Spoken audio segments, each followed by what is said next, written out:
sewer portion of it. That's just my personal opinion. I don't know. What are you hoping for here? I was actually kind of hoping for a bomb start as well, just for the reasons you said. It'll be it's a very technical start. It requires a lot of practice and a lot of good execution. It looks like we're off here. It looks like we're going to find 20 rupees in the start chest. So a little bit of money to start today. We are. Uncle seems to think this is a guaranteed sub 2. I'm excited to see whether or not he's wrong. I mean, he doesn't seem to be a particularly talented uncle, as he pretty much gets his butt whooped 5 seconds into this run. Well, let's see here. Did he? Oh, that's why he took the Cane of Burna. We won't talk about technical starts. The Cane of Burna is a very interesting start, in my opinion, because you have a finite amount of resources available to use. So you have to really carefully manage your magic resources. We see Gesellschaft employing the use of those 2 magic pots to help. Also finding the flippers early. So that could be a very good item, especially for the initial checks. That'll bring the water checks into play here. Absolutely. I agree. This is oh my goodness. Gazelle, 8 bomb drop. Okay, I was just about to say this is the worst possible weapon for farming bombs. And then instantly, Gazelle is no longer having a problem with that at all.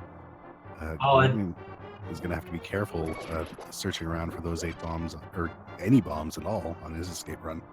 Oh, yes. I tell you what, as a runner, you love seeing that drop. I mean, with any weapon, but especially with the Cane of Burna. Because, again, you really don't want to be casting about for them. Luckily, this chest will also have some bombs, so Gloin will have a little bit of anxiety off of this plate. Oh, never mind. That's also one of the nicest things you can possibly see coming out of Escape. It is a kindness, especially when you're stuck with that blue cane. You know, you really don't want to be stuck farming for bombs with that thing. He's got no weight off of Gloin's chest. Oh, absolutely. What I'm going to be interested to see here now, with Gazelle having found the extra 8 bomb drop, when she goes into the village, Kakariko, she will be in a bit better position. She won't have to be quite so conservative with her bomb throws. Now, Gloin should have enough, since finding that other 8 bomb drop, both these runners are going to be very well equipped once they get to the village. Absolutely. So I don't expect they'll have any trouble. Should be smooth sailing from here on out.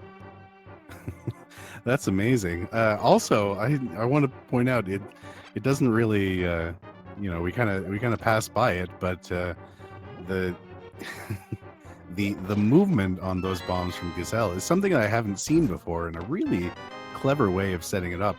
You kind of want the key that the guard drops to be as close to the door as you possibly can, so you can just pick it up and run. And using the bomb to get that knockback to position that guard properly was pretty classy.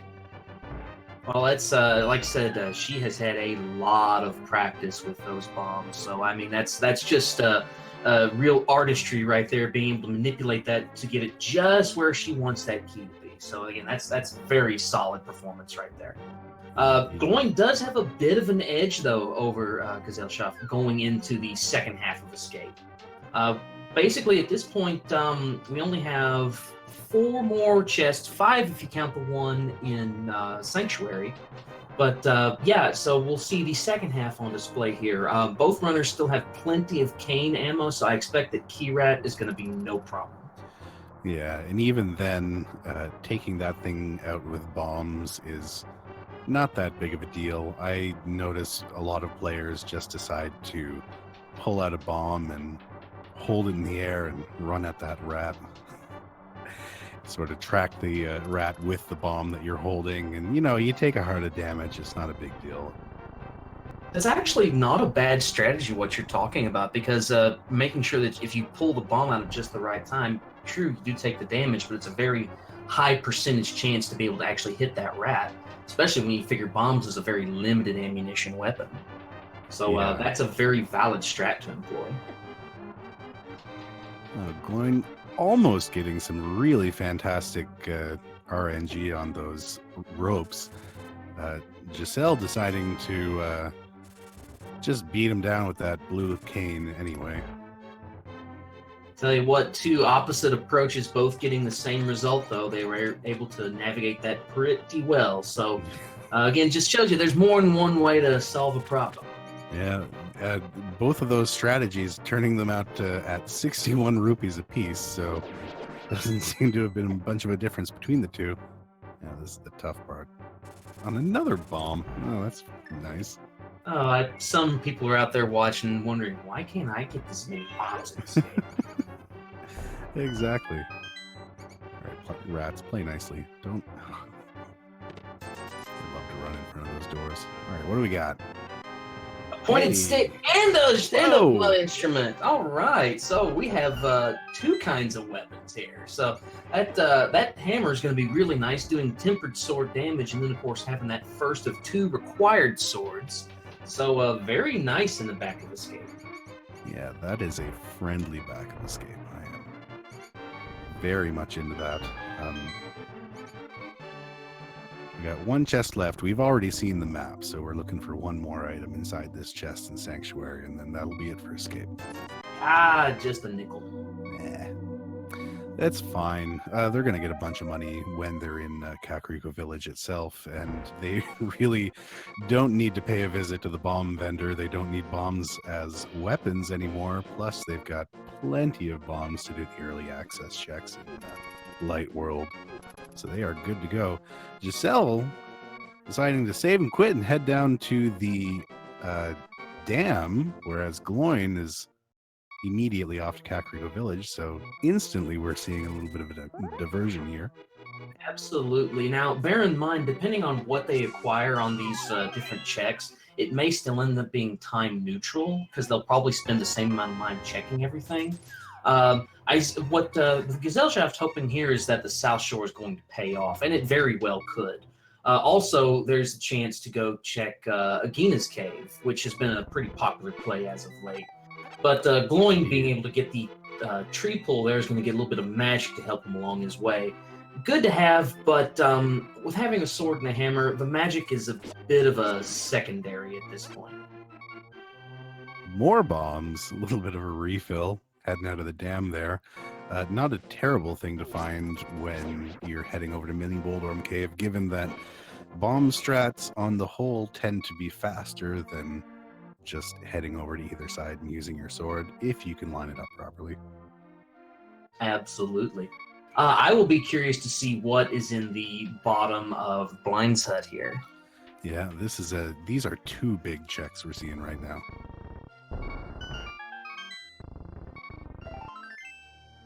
Well, we've got some love and a book and some money. So that book actually, pretty good routing on Gesellschaft's part here.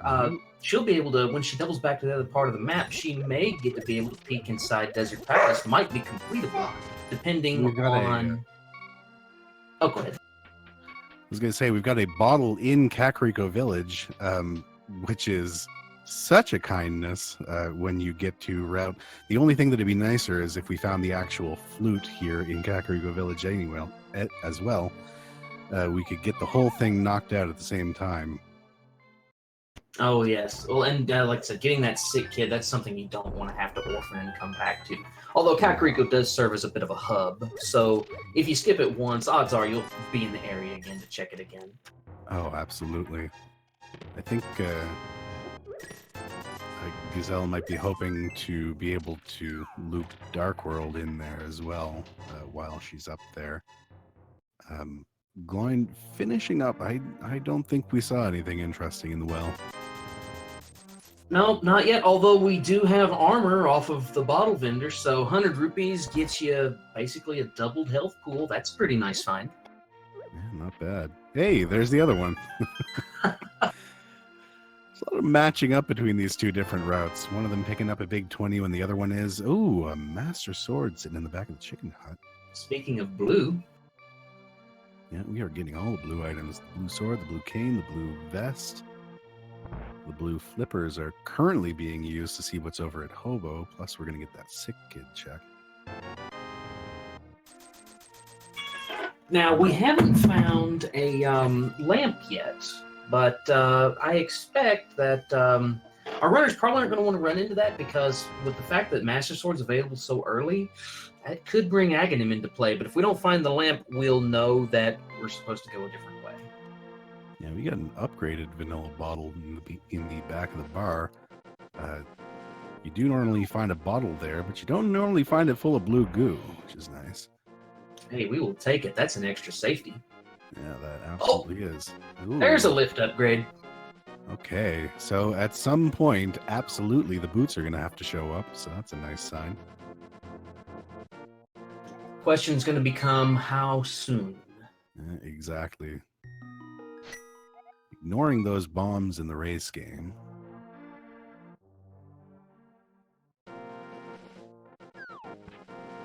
Now, of course, I'm sure that Dory here is going to retrace some of Gloin's steps and do the village checks. Where do you think they're going to strike out first? Like, do you think they're going to head for Eastern, or do you think Desert's going to come into play? This is the tough thing, because, yeah, we basically haven't found anything. I mean, you could push your way up to... It's honestly a tough choice, because Desert, we might not ever need to clear it, but if we're going to clear it, we're going to need a lift upgrade and some kind of a fire source, and we might even need those boots. Whereas we definitely are going to have to go in the direction of Eastern Palace at some point, since it's a crystal, but it's the same deal. We can't finish it over there until we find that bow. So are we going to have to double dip one of these places? My gut says you find that book, you should probably head in book directions. But you never know. Also worth mentioning with us having the flippers, now remember, all the water checks are in logic. So I know that we've checked Hobo. You'll have to remind me, we haven't made it up to Zora yet, have we? We have not made it up to Zora yet. Gesell decided to save and quit after the after that ice rod cave, which I think kind of makes sense. With only 167 rupees, you kind of want to make your first trip up there your only trip up there, if at all possible. Absolutely, farming rupees is not fun. I can personally attest to that. No, and the rough thing is that right now, with those flippers and absolutely no lift, the Houlihan room is kind of out of the question right now, for the most part. So we're going to have to see a lift upgrade before easy rupee farming becomes a thing. Well, Gloin is going to head out towards Eastern Palace. We'll see what's on tap here. The nice thing is, provided there is not an item in Armos, and provided that he is okay with doing dark rooms, he should be able to get 6 items from here. Yeah, indeed. I think this is all right. I mean, you know 100% that you are looking for the boots. They have to be somewhere. Hey, there's a fire source. And a handy little weapon to boot. Okay. So Desert has become slightly more of a thing now. Not 100% of a thing, but it does work a little bit better now. Having that fire source out of the way is a big relief. There are just so many places where that's in use. Oh, absolutely. Now, it's not quite as trolly as its other brother, but yeah, that fire rod can be a bit elusive sometimes, so definitely nice to go ahead and have it early. I agree.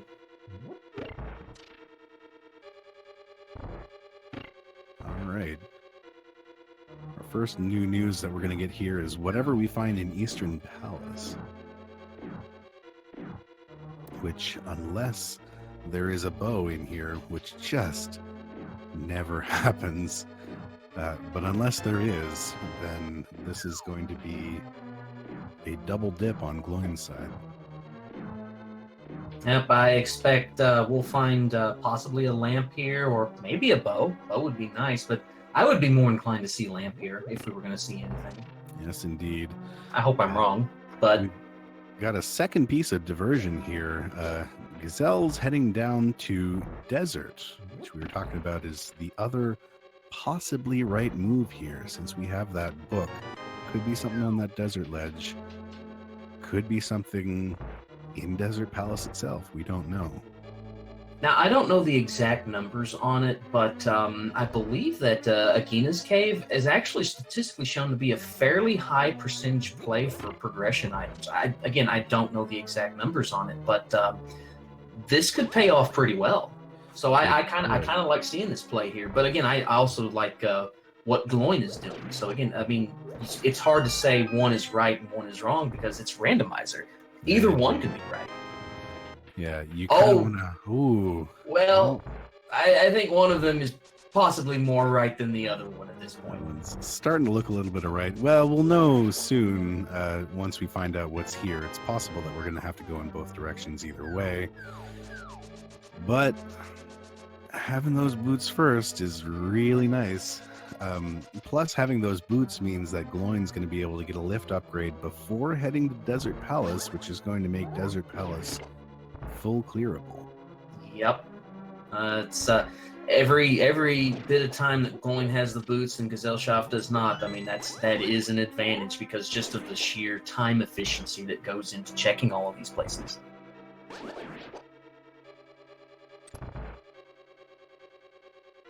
Indeed.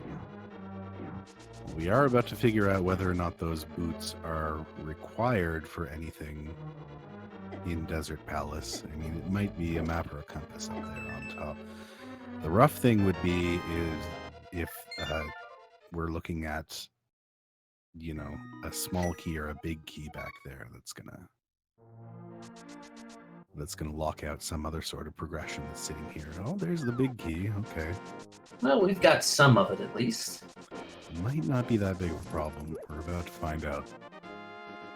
Oh, it's locked. Okay.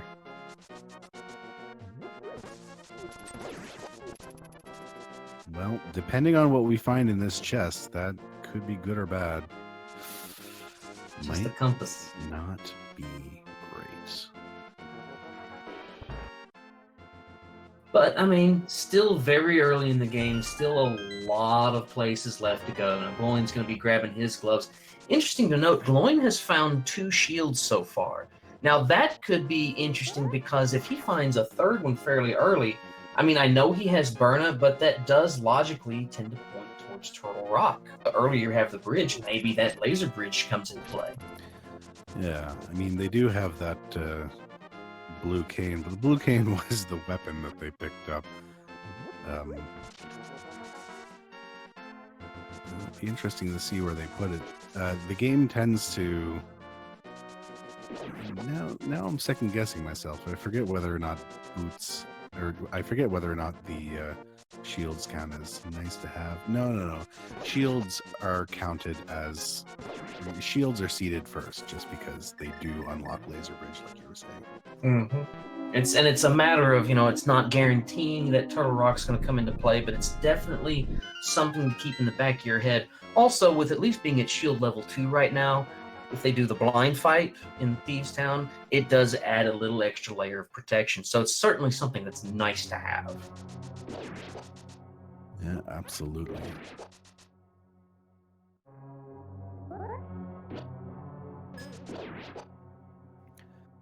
All right, so we're going to figure out this other thing here, whatever it might be inside Desert Palace that they were missing. I suspect that it's going to be one of 2 things. It's either going to be the Moon Pearl or it's going to be some sort of final access to get up Death Mountain. That would be my guess. Yeah.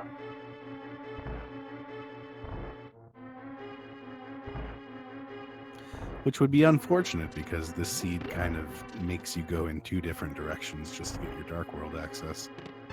Yeah, it does place a lot of emphasis on the early checks, and that, depending on how you like to route and what you tend to favor, you're absolutely right, can be a bad thing. It can be a good thing depending on your playstyle. And then, of course, like in Gloin's case, finding those boots early does help to make his time a little bit more efficient in this regard. It does. There are a few other locations that are also open, but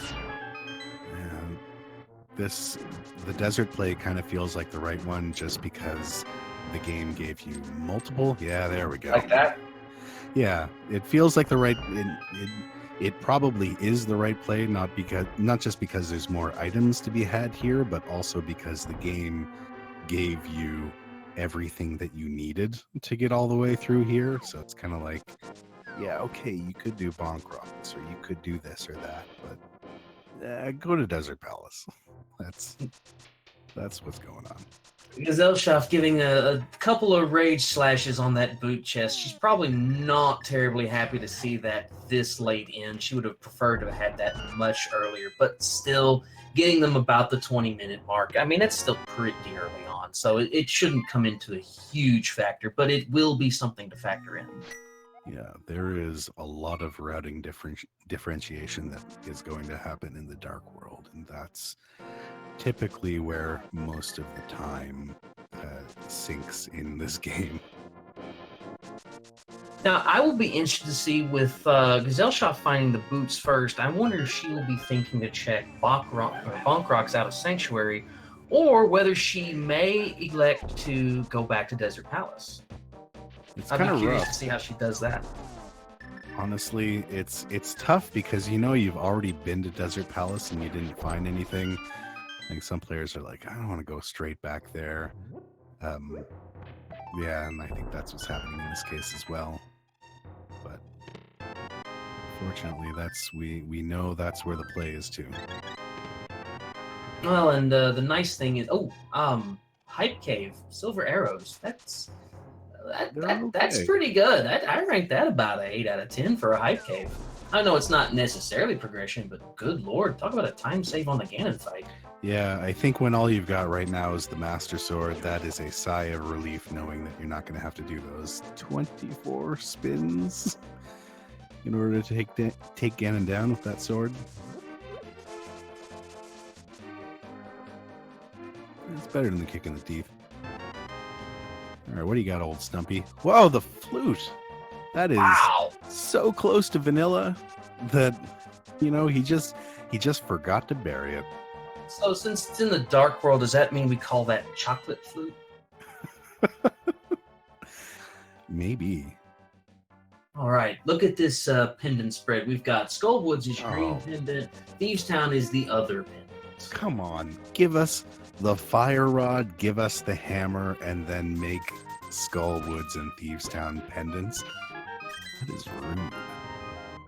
Well, and maybe it's a bit of confirmation bias, but it seems like green pendants have they have quite a bit of weight behind them, especially in this version.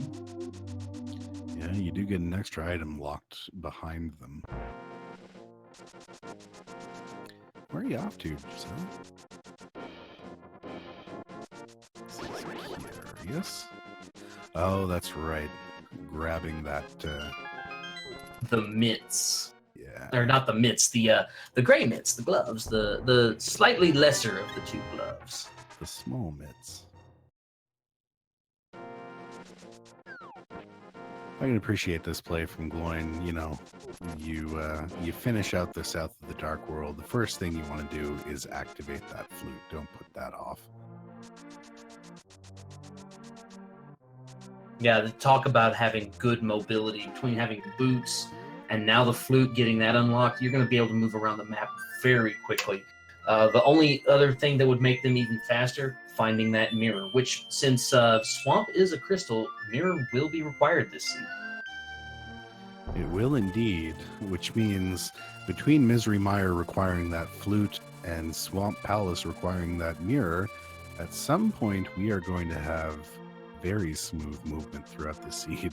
But unfortunately, that mirror doesn't have to show up anytime soon. No, something else we've noticed in version 29, there's always one item out there that just loves to troll you.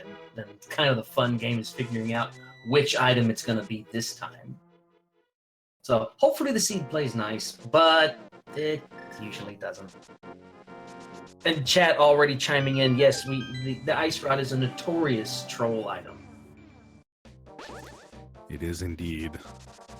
With one of the worst trolls being the fact, well, at least according to the compiled statistics for V29, the cold hard fact that the highest percentage chance location where the ice rod can show up is in Turtle Rock compared to anywhere else. The mirror, we have found it. It was hiding away in the village of Outcasts all along. Well, there we go. Now we have all the fancy movement toys. We do. We just need to find those upgraded gloves, and we will be moving all over the place in this scene. A nice chest turn out of Dory. That's a very nice little bit of movement tech. Yeah, that's a tough trick.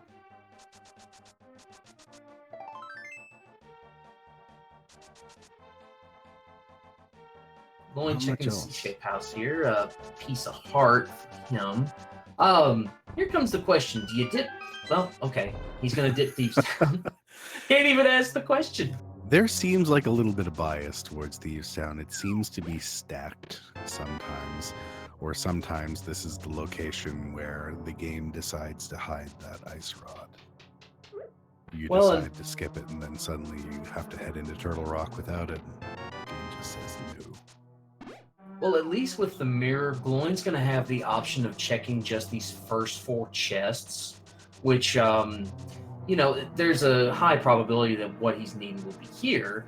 But then the question becomes, do you dip out? Do you go ahead and full clear the dungeon even though it's just a pendant? I mean, what do you do at that point? Because if you do just the first 4 chests and progression's waiting on blind, then that's a problem. I think that's what Gloin's setting up to do here. First 4 and then leave. Found 2 items as well as the big key, and neither of the found items were that useful, so unfortunate. It's one of those that, you know, if there's nothing in the back, it's a time save here. If there's something there, you lose time, but there's no really way to know. It's just a matter, it goes back to play style. You know, if you like to be very thorough, then obviously you're going to full clear that dungeon every time. Gloin going to take the Skull Woods dip at this point. Well, I say a dip. He's probably going to go ahead and clear it. He's got all the tools he needs to, and it is a green pendant. Yes, indeed. I'll be curious to see if anything's here. This is a potential, or potentially another point of diversion that Gazelle could take if she decides not to check out any of the stuff that we've got back there in these 2 pendant dungeons. Could all be garbage. You just don't know. Well, Speaking so of far, which, I mean, some people like to see that thing show up, but you know, realistically, once you got at least one of the boomerangs, you've got that slot in your menu. Oh yes, and even though trust me, you get people that will argue for days about whether the blue one is better or the red one is better. Myself, I like just having a boomerang. I can make them work. But boy, some people will be just blue, red, blue, red, blue, red. It's an item slot. Ooh, okay, that's a little bit more interesting. Quake medallion. Why have blue or red when you can settle for yellow or gold? So we have no idea so far whether or not that's required. It very well could be. Ooh, interesting. Gloin opting not to finish Skull Woods. I mean, he did find both of the chest items there. I guess it is a big time investment to decide, you know, I'm going to clear this thing out and take my green pendant over to Sahasrahla. Yeah, it's at the end of the day, that's a lot of time invested for just one check that might just turn out to be 10 arrows. But you know, it's something that again could end up, you know, something could very well be there. Dory showing us what's on the pendant, or the pendant, or the pedestal. Sorry, ped is just couch cash, just a couple of rupees.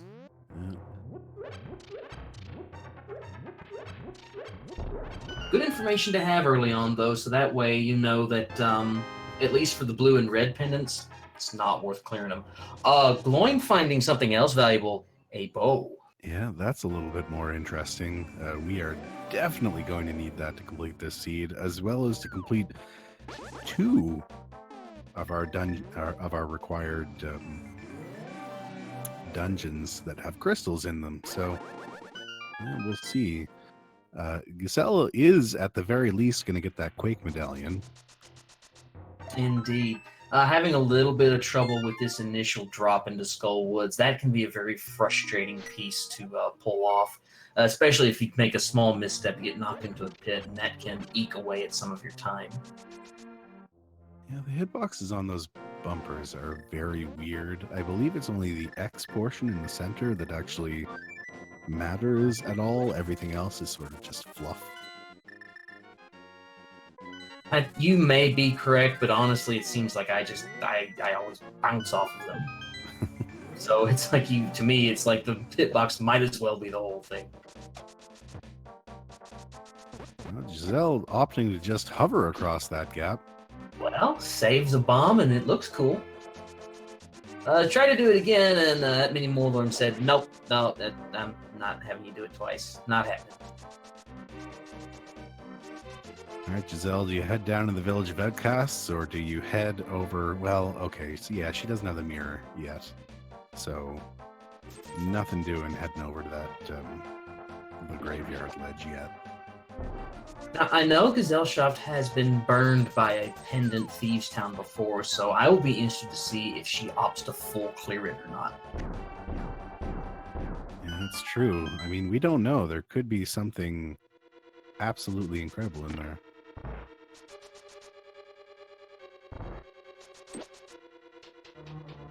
You know, she may opt to not even set foot in it, who knows, but we'll find out shortly.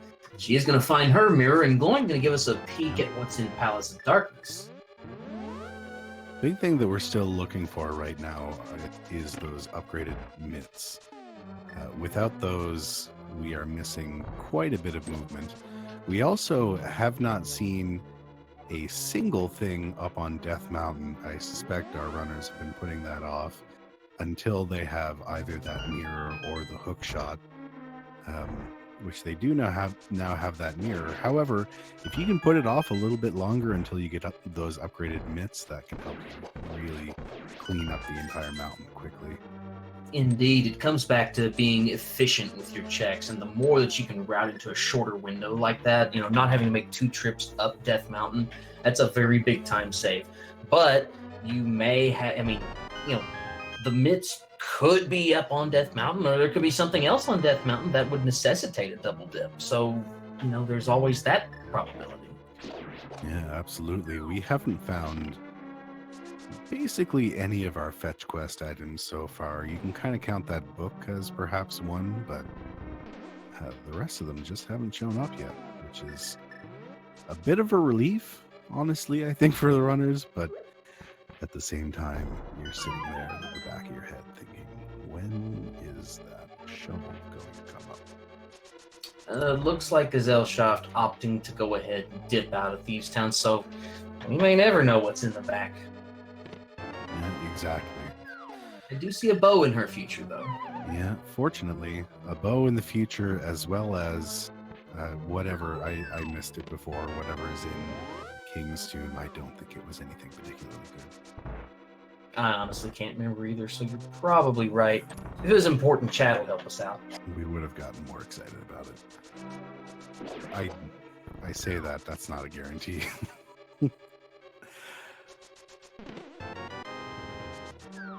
There's a cape on Gloin for Palace of Darkness. That's an item that's not, strictly speaking, required unless there is progression on Bumper Cave, but, you know, the cape is still a very nice safety item to have. Can definitely help out with Ganon if you're not feeling so confident in your skills.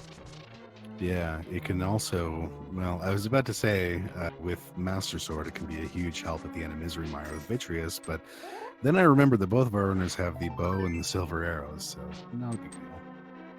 Oh, yes. Gesellschaft debating on whether to go ahead and check King's Tomb. She's going to opt to go ahead and get that done. Gloin showing off a little bit of darkroom skill in Palace of Darkness with no lamp. These are dark rooms you definitely want to know how to do. Yeah, absolutely. They're not... If you're beginning out with this, they're not that difficult to do as long as you've got a sword and you're hanging on to just a map of the dark room, you know, next to you. It's not really a big deal. Plus, if you're practicing and not in a race context, you can just turn off the dark layer if you're really, really, really lost and figure out where you are, and then turn it back on to keep practicing. Once you're used to it, the dark rooms really aren't a big deal, except maybe for the turtle room downstairs. Well, it's funny you mentioned that. With Gloin having the fire rod, that makes that dark room quite a bit easier. That dark room can be an absolute pain if you don't have a way to light at least one of the torches.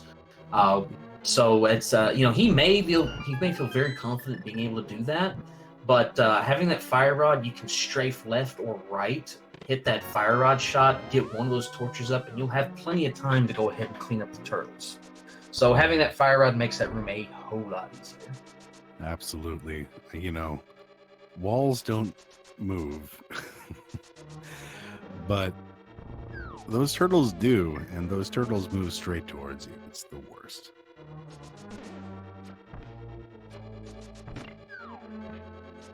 So this seed, as far as our runners are concerned, there were a couple of points of diversion so far, but for the most part, it's been pretty linear. You get that bow and that hammer, and that got crystals in Eastern and Pod.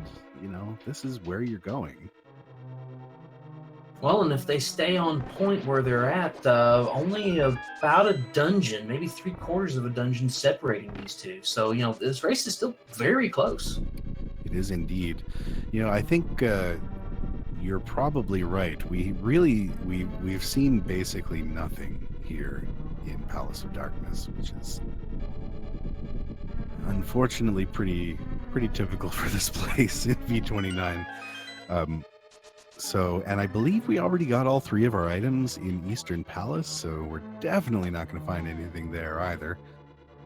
So I'm thinking you might be right. Our location for the gloves, or at least whatever it is we're looking for to get those gloves, is probably on Death Mountain at this point.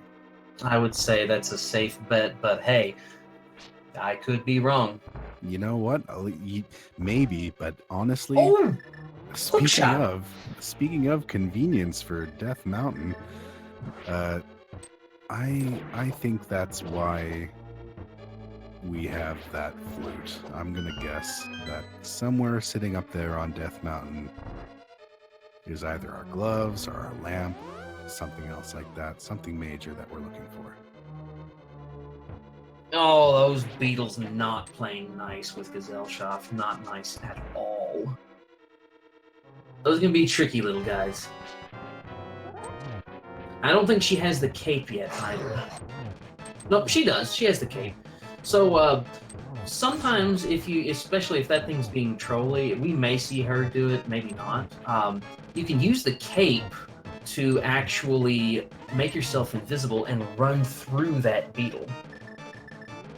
Now, it looks like she's going to opt to go ahead and mirror out, but you can pop that cape on real quick, jump through there, and that red beetle will never touch you. Beautiful fight from Gloin. Quick takedown, plus 1 shot, 1 kill with that silver arrow into the forehead of Helmasaur King. Gets his crystal. But it looks like that hookshot's going to be the only useful thing we managed to find in Pod. Is useful, isn't really going to be much use to us making our way up Death Mountain. However, the entirety of Swamp Palace is now an option to us. If, for some crazy reason, you decide that the entirety of Swamp Palace is something that you want to do. Well, I mean, there are 6 items to find in Swamp Palace, and the ice rod does like to hide there sometimes, so usually on the left side. But anyway, I'm hoping it's not really there, but I may or may not have seen it there at times. Well, honestly, currently the runners are going to be cleaning up the rest of stuff that we've already seen, with Gazelle cleaning up the rest of Pod as Gloin goes through and finishes up the rest of Eastern. We know that neither of them are going to find anything here, which means it's speculation time. My favorite time. The big speculation right now being that either we're going to find something in Swamp Palace, or we could very well still be looking for something in the Zora/Waterfall Cave area. Or, my personal opinion, I think that we're looking for something in Death Mountain.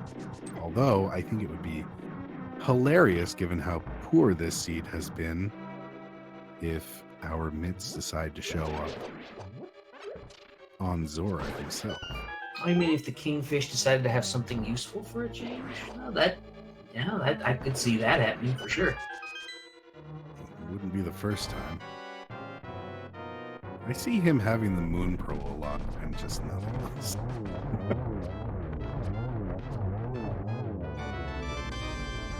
Gloin using those silver arrows, making very short work of Armos. Just 6 shots. He goes ahead and notches another crystal under his belt. That'll put him up to 3, I believe. Beautiful. Wait, no, wait. Is it 2 or 3 for him?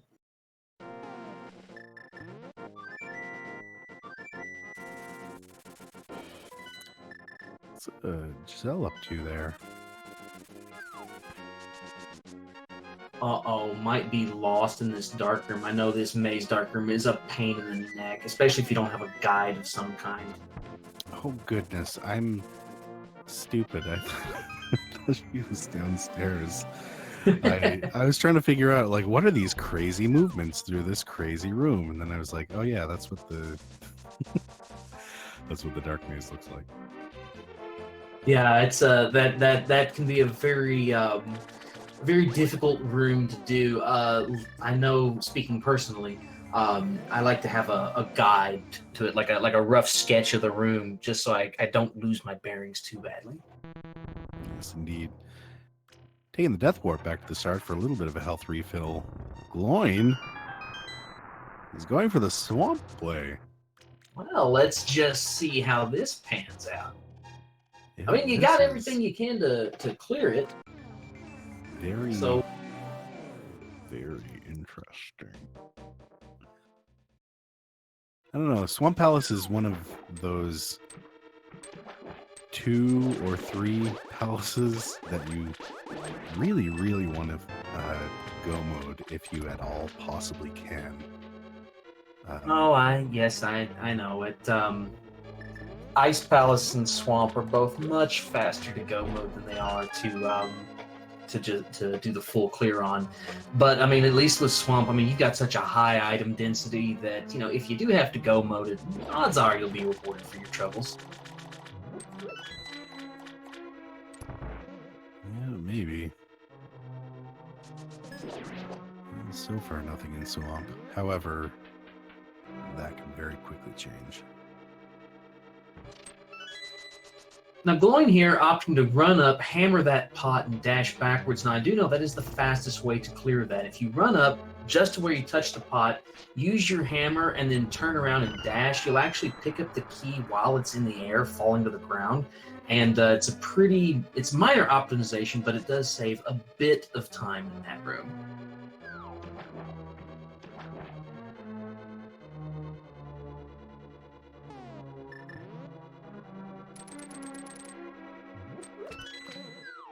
Pretty brave move here, deciding not to light up those torches in the turtle room. I mean, it worked out just fine, but... Well, bear in mind, Gesellschaft is a very experienced NMG player, and there is a setup for that room if you don't have the fire rod. I think it mirrors the setup you do in NMG. If you know the input directions, you know the time to hold and all of that, you can do that without requiring that source of illumination. So that might be her NMG experience coming into play here. That is true.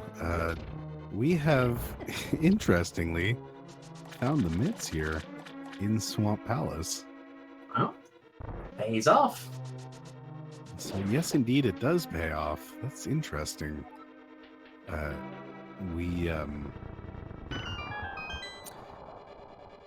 Dang. So that's going to make that trip up Death Mountain quite a bit simpler once he's there, depending on whether or not there's anything in Dark Death Mountain.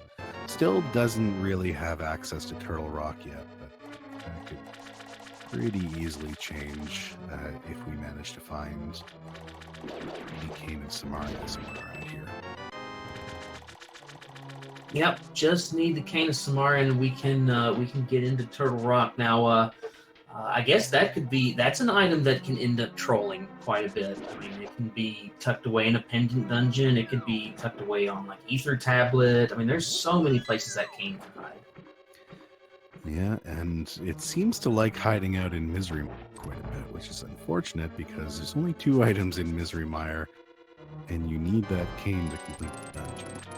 I didn't want to say it, but since you mentioned it, yeah, that also is a rather unfortunate hiding spot for that little red thing.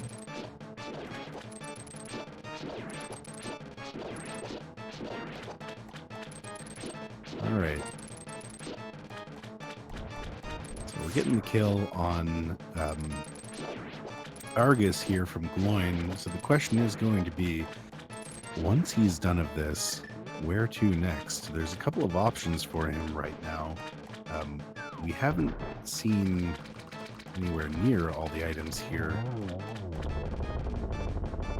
in Swamp Palace, and depending on what he gets here, just a map, there's a lot more stuff kicking around in Swamp Palace potentially. So If you put off the left side of Swamp Palace until after the initial pass through, if you do not find the compass or the map, you can more or less determine that left side it has those items and therefore has no value. But if you find a map or a compass or something like that along the way, then odds are you'll want to check left side just because of the odds. What if something good is there?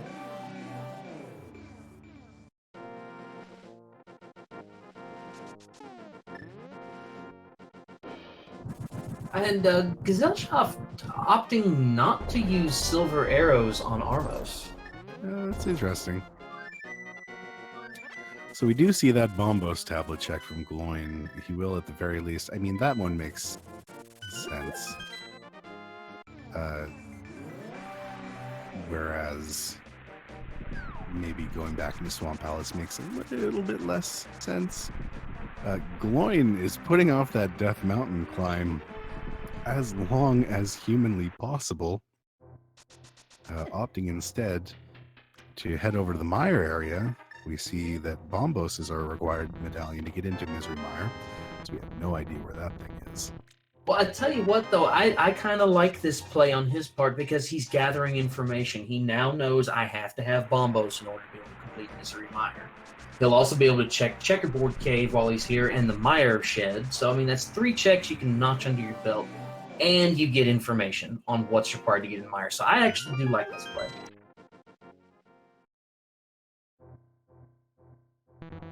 And speaking of hiding spots for the cane. Yeah, that is a lovely one. Would be able to full clear Mire right now if it were not for that pesky Bombos medallion requirement. Tell you what, though, depending on what Turtle Rock is up here, you might be able to do that. Yes, indeed. We are getting our first check up the mountain here. It looks like Giselle will be heading into Swamp Palace, which is fantastic. She'll be getting her MIT upgrade. Looks like she's going to opt to check Bombo's tablet first. I can't remember what was on there. I don't think it was anything terribly important, but still, it's good to be able to X this off your list. I think it was a big 20. That's how well I was paying attention. Yeah. That holiest of big 20s. Indeedly do. We got the 10 bomb drop off the old man. Looks like he's running a bomb making outfit in his cave there. Oh, no, he's just getting ready for the next round. He knows he's going to draft a bomb seed. Yeah, that's true. They always seem to happen.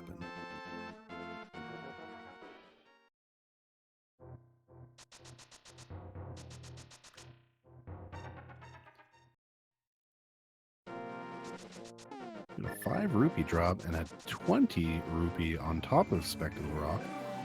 Not particularly useful. Now, I'm going to be interested to see how Gloin is going to route Spike Cave into his calculations here, because Spike Cave is also another. It's a location that's very easy to orphan off, but it, statistically speaking, is quite valuable. There's often something very good there. Granted, that's not every time, but again, it's one of those locations that has seems to be a bit higher probability, at least from what I understand. Yeah, this is Gesell seems to have done a hard reset of some kind, and Oh no. he was missing those the Eastern and Palace of Darkness crystals. Oh no, that is not good.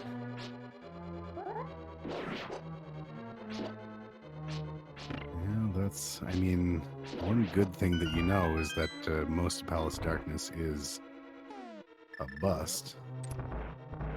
Well, and let's see. She last saved after the big chest. She had all the stuff in there, so yeah. Well, no, wait a second. That might just be a glitched out state for her Super NT. I don't know. We'll have to wait. We'll have to get confirmation on that here in a little bit. Hopefully that's the case, because good lord, I would not want her to have to redo everything. Yes, indeed.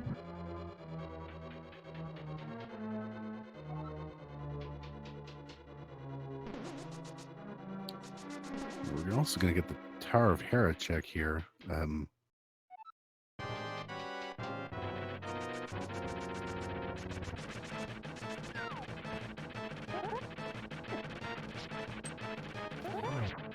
Oh, that's right.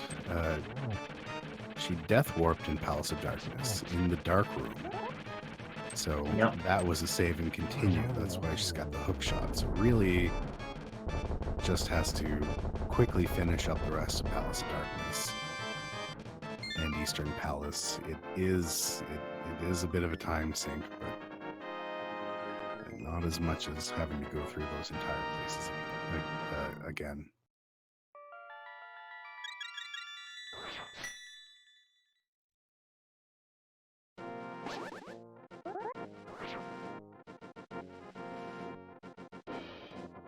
Around that glove, we didn't really see anything interesting inside Tower of Hera. I mean, that's kind of to be expected. It's two-item dungeon. There is tons of stuff left to find on the mountain here. Oh yes, you still got all these light world checks that have to be done, and then of course you got the dark half that comes into play as well.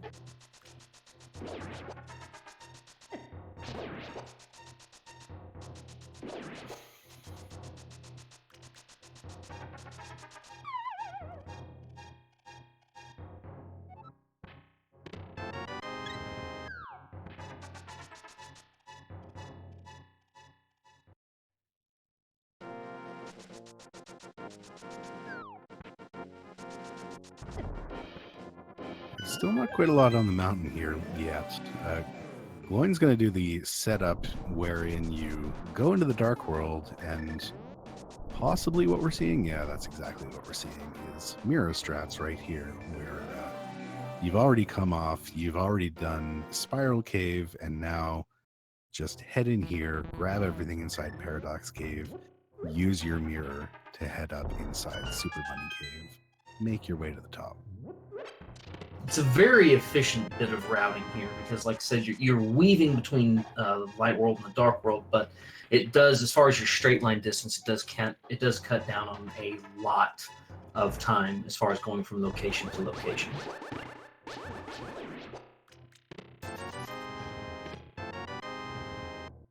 right, anything interesting in this 5-chest room here? Well, define interesting. Mushrooms can be interesting. A little interesting. The rest of it was a little boring, but I do like that mushroom. It's a mystery mushroom. It is. It's the potential for something interesting. And it's also a little bit more of a push towards that sort of, you loop in the mushroom and you loop in catfish and you do the whole Zora section, although still without the 500 rupees. Kind of insane.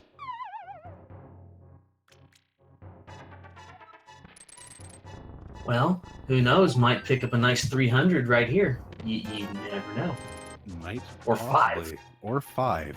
Could be almost literally the opposite of a 300.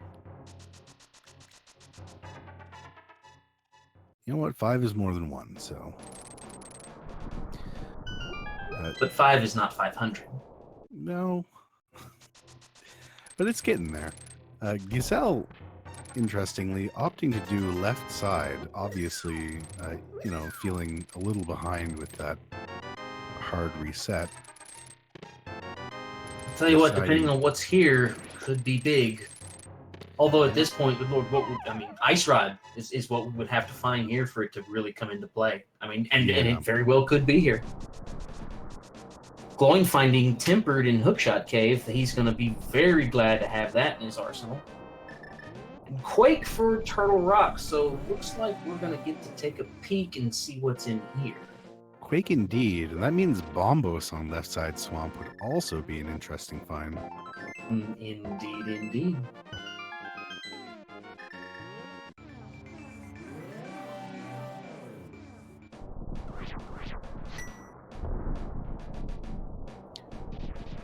That does also validate that dip into Skull Woods. Yes, it does. It did have value. But bear in mind, Ice Rod could be on Sahasrahla too. Yeah, there's still lots of trolly crevices. Gloin deciding to pop into Turtle Rock. This is an interesting decision. Well, speaking of trolly places we've found the Ice Rod before, Laser Bridge. Laser Bridge is definitely on the list. Butter? Anybody? Yeah, Butter's not an awful find in here. If he does wind up finding that Ice Rod in here, Butter makes that fight with Trinex a little bit faster. Not really that much faster, but 10 arrows in the first chest for Gesellschaft. Second chest has just another 10 arrows. More. Oh Double no. tenor from left side swamp. Man. 20 silver arrows.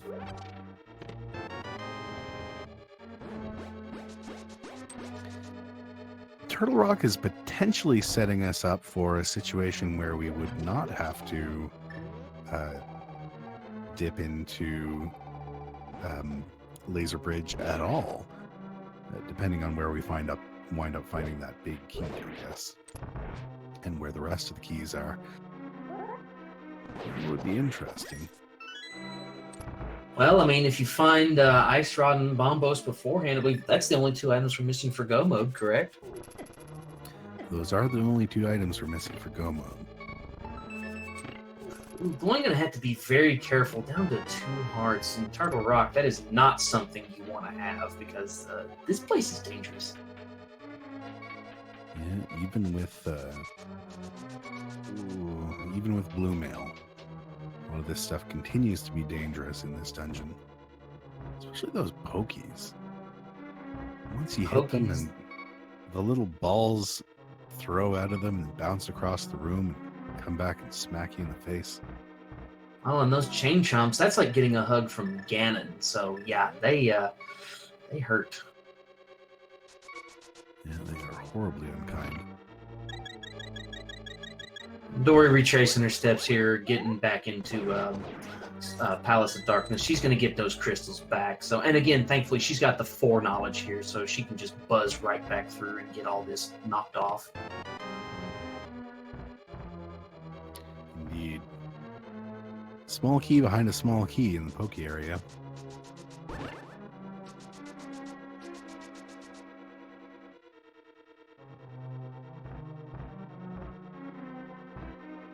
Seeing Gazelle retrace those boss fights from before. Clean those up and get back on track.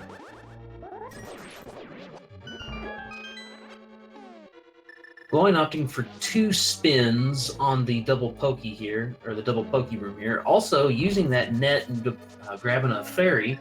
That would be another nice little safety. Although 13 hearts blue mail, if you're reasonably careful, you should be okay in here. But, you know, it's also nice to have that off your mind, too, about worrying about taking an unfortunate death. Absolutely.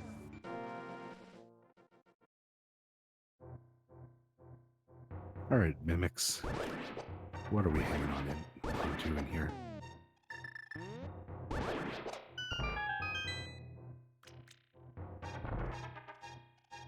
Let's see, we have just a couple of bucks. No, this is the rough thing as you're going through Turtle Rock without that ice rod is the closer and closer you inch towards the end. Oh. I hear you like fetch quests. And a shovel. Well, that's not great.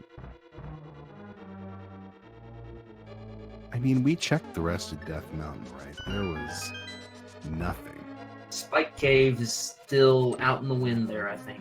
Spike Cave is still out in the wind. Oh, here's your layup. Just in time.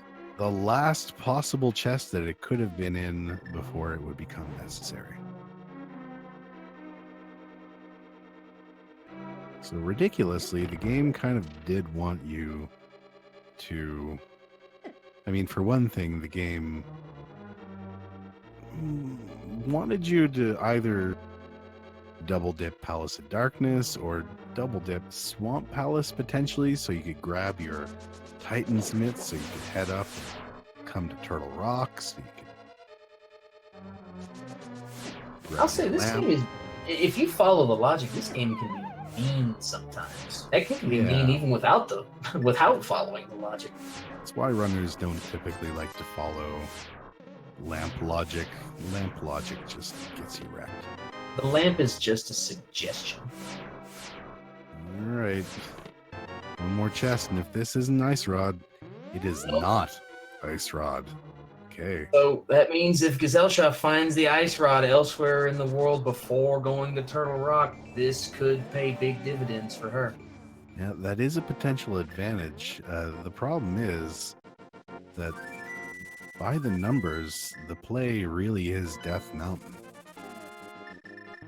I do agree. It just wasn't Death Mountain. And I'm going to guess that it's going to be that mushroom or it's going to be that shovel or something like that is going to be the actual progression. So we were meant to head up Death Mountain. We just weren't meant to complete Turtle Rock. What do we got? Just a piece of heart. All right, well, one fetch quest resolved to very little effect.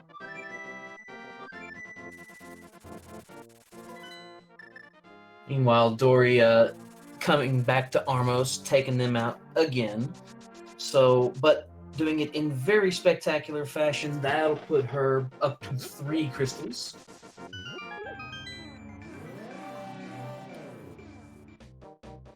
Curious about this move from Gloin. I suspect that what we're going to see is possibly a trip in this direction. No, maybe not. Maybe. Well, no, I don't think he's going to go back to Thieves Town. I think, he's going to fake powder. Well, at some point he's going to fake powder. Because he went to the witch's hut, and that would have been a very convenient place to restore his magic, but he opted not to do that. Did he hard reset after that? Because otherwise, I guess he doesn't have that mushroom anymore. Wait, what? Well, he turned in the mushroom. Oh God, that's right. So he can't fake powder. Never mind. No, unfortunately.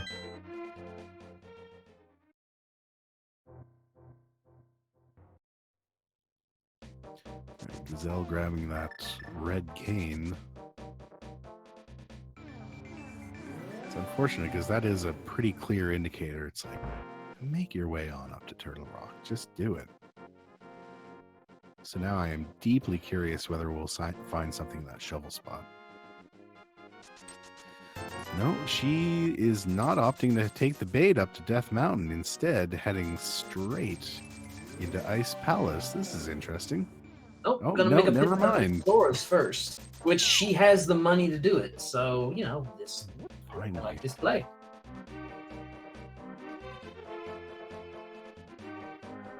Let's see. Money and more money. Oh, well, we could have head up here all along. Gotten our lovely cash in order to pay off this Zora. Let's see. Looks like arrows are an arrow upgrade. I'm guessing that's the item he's gonna have for sale next seed, so we'll bypass that for now because it's garbage. Let's see what he has for sale this time. Yeah, he pretty much just recycles garbage from previous. God. The best arrow you'll ever fire. What a jerk. Maybe. All right. Shovel spot. Bombos medallion. Okay, so yep, Turtle Rock is a required dip.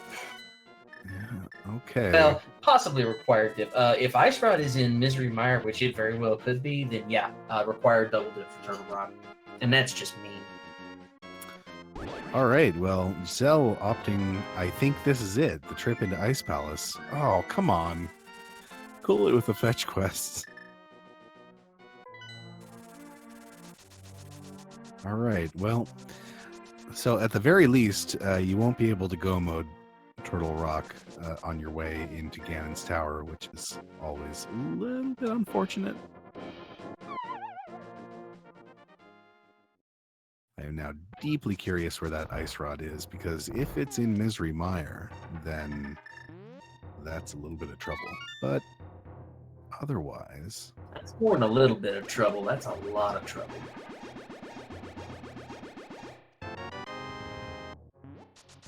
Those bombs from our good friend the Bat. Okay. You know, the Ice Rod has been known to frequent Ice Palace as well, so it could be here. It has. It is a... I mean, you know, it's natural habitat, so, I mean, it makes sense.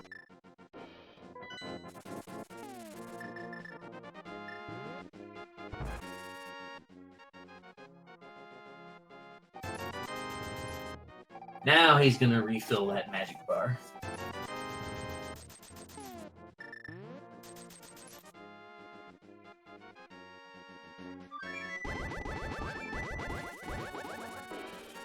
All right. Well, although she doesn't know it, Gazelle had better hope that the ice rod is indeed in here, because that's going to make quite a bit of time preventing that double dip into Turtle Rock.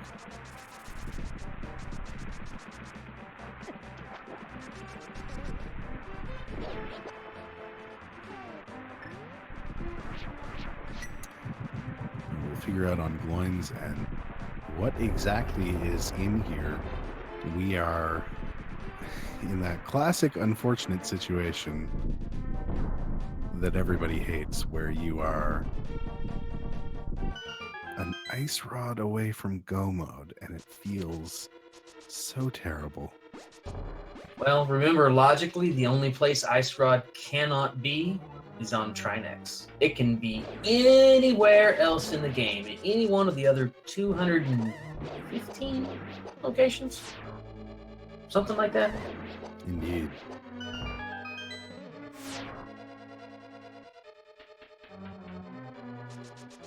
You know, the one potential good bit of routing that we could see here from Gazelle still is we could see a potential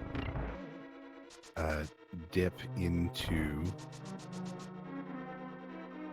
That's an interesting setup for that bomb jump. I was going to say, we could see if she winds up finding Ice Rod and then going into Turtle Rock before Hera, we could see the always interesting Tower of Hera as the final dungeon, which is fun because you get to mirror straight out and go into Hera, and then oh, never mind. That is a 100% awful required double dip of Turtle Rock. That's disgusting. That's awful. That Vitor, make that not happen, please. Or Christos or whoever writes it, can we just make that not a thing? That is an absolutely nasty place for that ice rod. That is. Unfortunately, looks like Dory's going to be riding that train twice when she goes to Turtle Rock. Well, you really don't have a choice. It is Turtle Rock to Shovel Spot to Bombos to Misery Mire to Ice Rod. Mm-hmm. Now, with that being said, Gloin is in that particular mode of transportation that we around here like to call... Go to the end of the game mode? That mode, yes. Because Gloin basically has everything he needs to beat this horrible scene. Disgusting. Including Butter Sword and the Silver Arrows, which is always nice to have. Plus some Blue Mail is okay. And with 13 hearts, I mean, you've been given as many hearts as a standard runner of the vanilla No Major Glitches game would get. So, you know. Yep, this is I unfortunately have to put, I mean, I say unfortunately. Gloin is at a massive advantage at this point. A massive advantage. Yeah, I'm not sure what it could possibly take for him to lose that lead. Unfortunate situation for him. And Gloin has played this scene, I mean, absolutely beautifully. I mean, the routing has just been on point. So, I mean, that's definitely he's definitely earned his way through this one. So, like I said, it's not over yet, but boy, he's got a major lead. And I will also say shout-outs to Gesellschaft for, with that reset, losing those 2 crystals, powering through anyway. I mean, you know that's got to be weighing on her mind. So, you know, I mean, I give shout-outs to her for continuing to go through this. So, everybody in chat, make sure you give these 2 runners a follow because you're looking at 2 absolutely wonderful combatants here. Yeah, this is... We've seen some interesting tech and we've seen some quality skill here. Like you said, Gloin's routing has been on point. You know, the bait up Death Mountain was so real, and he managed to avoid it so perfectly. Well, in hindsight, too, taking it up to Death Mountain, there was no way to avoid the double dip in Turtle Rock. I mean, it was a hardwired double dip. There was no way getting around it, so it's better to find it early than late. It's one of those better the demon you know than the demon you don't kind of moments. Indeed. Now, Gesellschaft needs to get her butt up Death Mountain. ASAP, like pronto.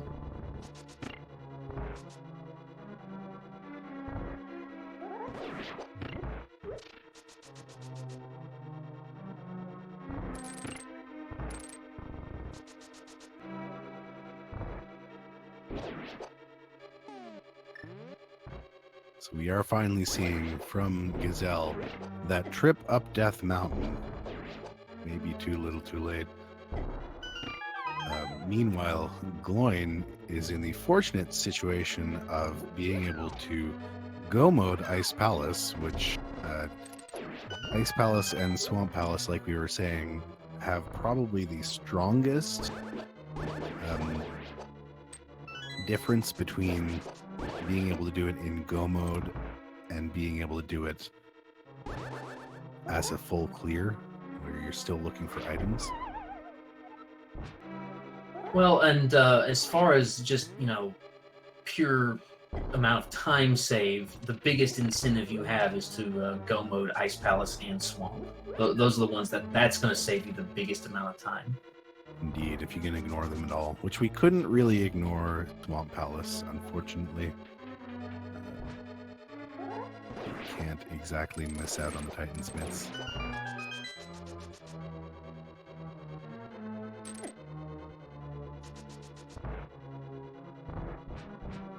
That Ice Palace, though, there's just nothing in here, so Gloin gets to head straight to the end. Basically, you do that bomb jump, you sort of bypass the natural order of the dungeon, and get to come into this room in a state that it shouldn't be in, and then you're pretty much done. Indeed, and with Bombos in hand and Buttersword, anybody up for butterscotch ice cream? Because that's probably what Gloin's getting ready to turn Cold Stare into. Yeah, absolutely. There's really not even much left they could be looking for inside, the rest of Turtle Rock, which there really isn't going to be anything more in there, but as well as the rest of Death Mountain, and the rest of Ganon's Tower as well. Just not really anything up there. Maybe another bottle to feel a little bit safer. Maybe another couple of hearts. Maybe that red mail will show up, but this is really the equipment you want to be heading into the end of the game. Remember, I don't know if he checked Lake Hylia Island or not, but we know it. The last mail upgrade is on Lake Hylia. Oh, yeah, that's right. That will be another location that Gloin gets to ignore, is that entire Zora area. Fortunately, Gazelle went hunting in, hoping possibly for either the Ice Rod or for Bombos, but didn't wind up finding it. Well, and with no real logical requirements except for the fact that Bombos essentially couldn't be in either Ganon's Tower or Misery Mire. I mean, it's a perfectly valid, logical play to make to check Zora's Domain. So I mean, it was as good a place as any to look. I would agree. It's going to be a quick trip up to the top of Tower of Hera. We know there really isn't anything up here. Oh, there's a crystal. It's not an exciting crystal. It's shiny. Yeah. It's not one of our 5-6 crystals. Plus, we know 100% for sure, definitely, not going to find anything interesting in Pyramid Fairy.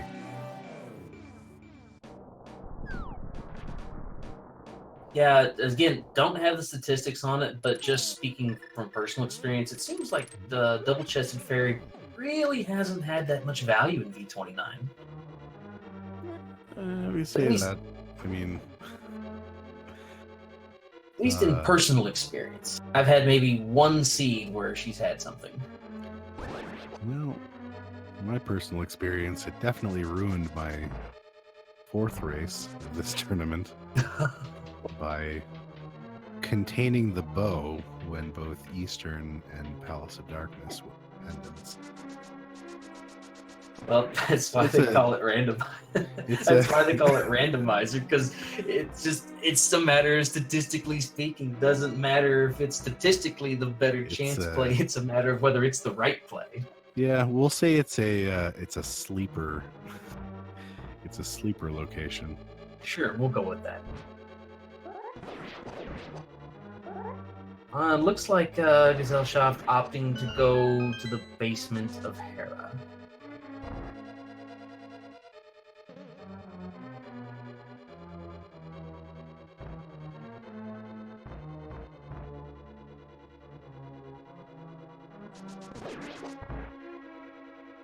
Some fun boomerang strats.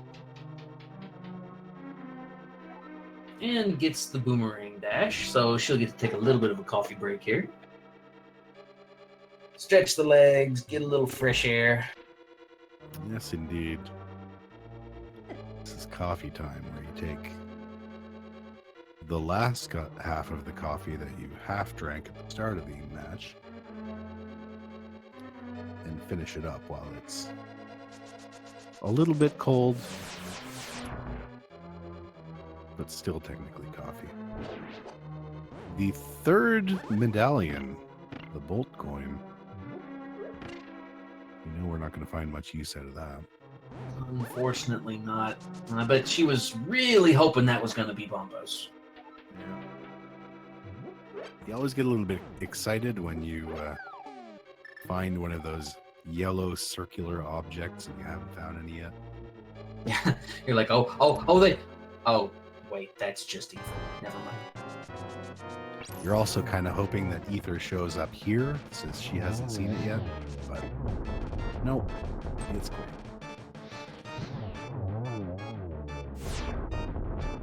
Gloin's finishing up his second run into Turtle Rock, finishing off the beast, Trinex, with Butter Sword. This is kind of a cinch. Speaking of which, he's down already. Really able to finish that sentence. The hard part about Trinex, really, with being armed that well, is just trying to get the 0 cycle, which he didn't quite get, but, I mean, still very quick Trinex fight. Yeah, it didn't look like he did the dash strats in behind Trinex, which is where you can easily get that 0 cycle. I say easily. It's easily if you know how to do it. It's not something you practice. It's a pain in the rear end to do.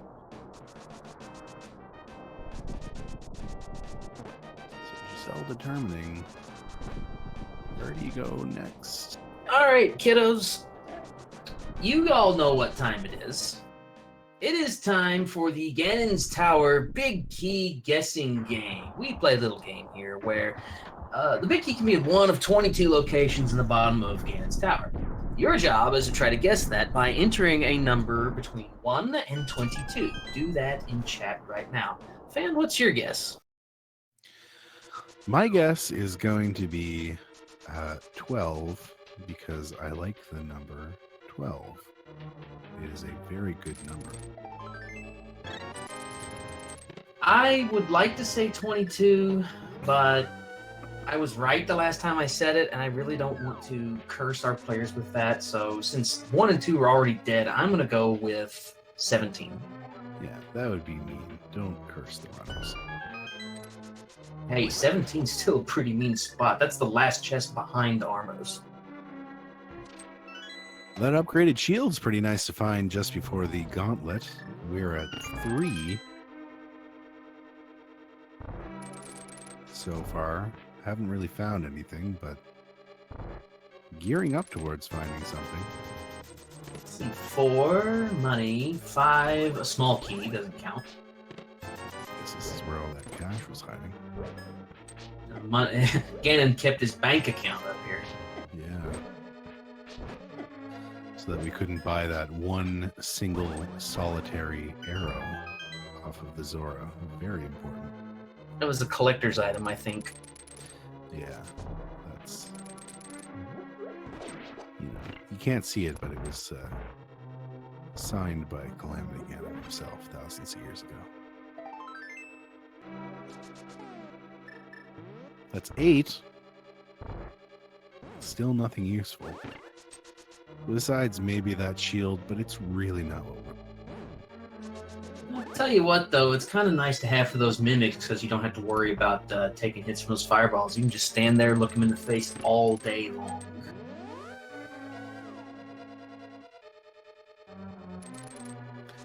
Giselle, fortunately, having the forethought to make that dip into Turtle Rock, we know this is the right decision. Yep, it certainly is. Because Bombos is buried treasure, as it were.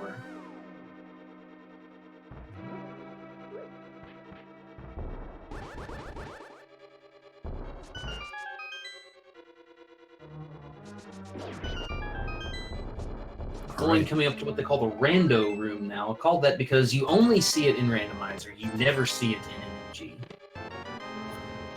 Well, my guess is unfortunately out the window because now officially up to 13 without finding this big key.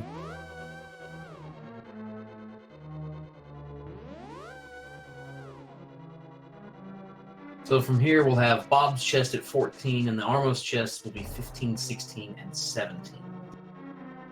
Gloin getting the very nice setup to skip that warp tile there. I believe it's a pixel perfect trick, but you can actually aim a bump to get over that without having to step through that or use a bomb to damage boost yourself over the gap. Interesting. Nothing but a heart in Bob's chest.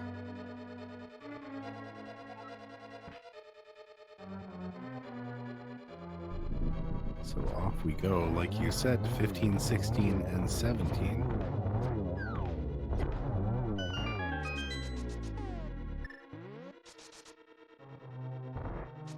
Going ahead and getting that mirror ready to go. 15 bombs, 16 a heart, 17 a small key.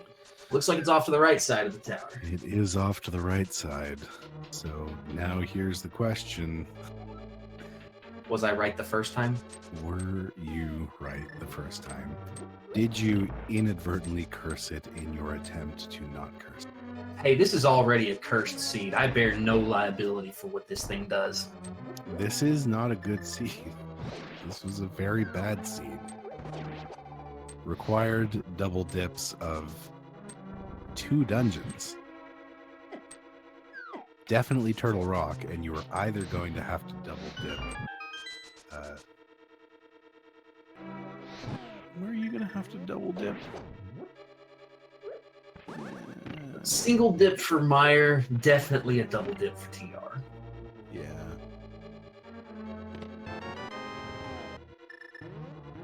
That is 18. 18 it is. So, let's see. Do we have a winner? In this seed, nobody's a winner. I'm being serious. Nobody guessed it. Looks like the closest would be Wafflem at 19. So by proxy, you are the winner. Congratulations. We'll come up with a prize. Well, I always wondered, is it Price of Right rule? Price of Right? Who am I? Is this some knockoff version of Price is Right? Price of Right, starring Robert Baker. I was going to say, is this Price of Right? I said it again. Is this Price is Right rules? I don't know. I just did closest to the closest number to without going over. If that's the case, I'll look through here in a minute and we'll find the real winner. But nah, meantime, there's again no real winner here. Yeah, chop that box with the shovel in it. It's no good. It's a bad box. now I want to draw your attention to Gloin's screen real quick. This part of basically once he started the climb up Ganon's tower, this is all execution from here. There's a little bit of RNG, but not very much. This is where practice really pays off. This is the one part of the game you can practice over and over and over and over and over again. It also is where NMG experience really comes into play. And we see Gloin doing a very fine job so far. Oh, almost gets the 1 cycle for Lenmoa's. Going to end up being a 2 cycle. Yeah. Fortunately, with this butter sword, it is 2 hits to each of those things, and if you miss one of them, you may as well give a swipe to it, so you can catch it with 1 more on your way back.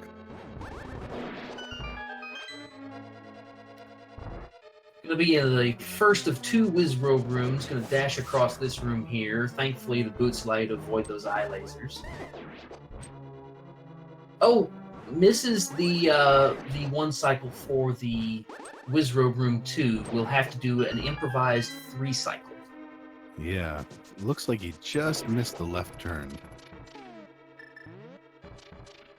And he's got a potion, but he's gonna have to be kind of careful on his magic usage here. He's cutting her close with the lantern. There is one more magic, which is enough for a shot of the fire rod up there. So he's got it. But we'll have to take the magic in here. Squeaked through, had just enough to get it done.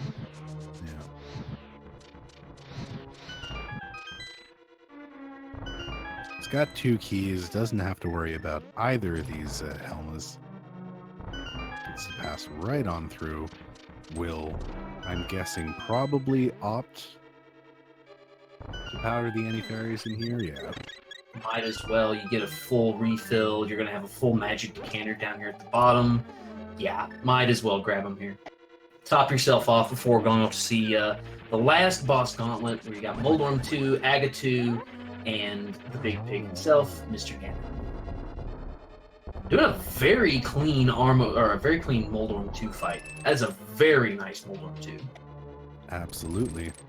We're not going to see what's in Moldorm 2's chest. We don't need it. Where we're going, not that important. We have a full set of equipment, so who cares?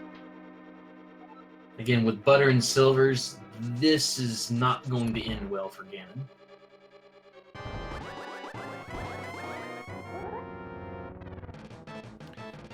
Yep.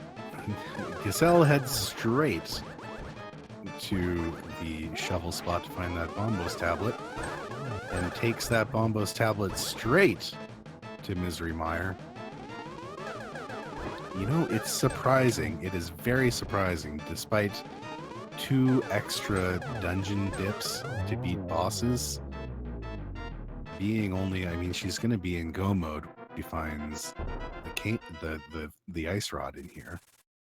I mean, you bring up a very good point. A dungeon. Gesellschaft is essentially going to have 9 crystals when this is all said and done. Yep. So, I mean, this is still a very solid time for that. It's going to be a dungeon and a half behind. I don't recall if Gloin had the option of going inside initially. Did he find a small key over on the right side? I don't think so. He found the big shield plus some other dumb item.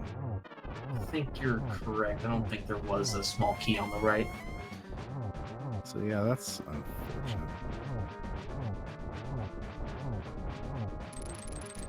6 slashes in phases 1 and 2 with the butter sword will take Ganon into each progressive next phase, which he is already at. Phase 3. Gotta hit him once in each of 4 times when he stops, so that he can take the tiles off of each side of the room, and then we will phase 4 with the silvers. This should be pretty simple. There's that. And I think Ganon knows it too. He's like, how long can I draw out this teleporting phase? Yep. Find the arrows in Dark World. Sure did, Ganon. You mean these silver arrows? Lines up the double on the side there, and should have enough time to take that 4th when Ganon heads up to the corner, which indeed he does, just after Gesell heads into go mode. All right, so looks like Gloin is going to take first place in this matchup. Congratulations to him. We'll get an official SRTV time here very shortly.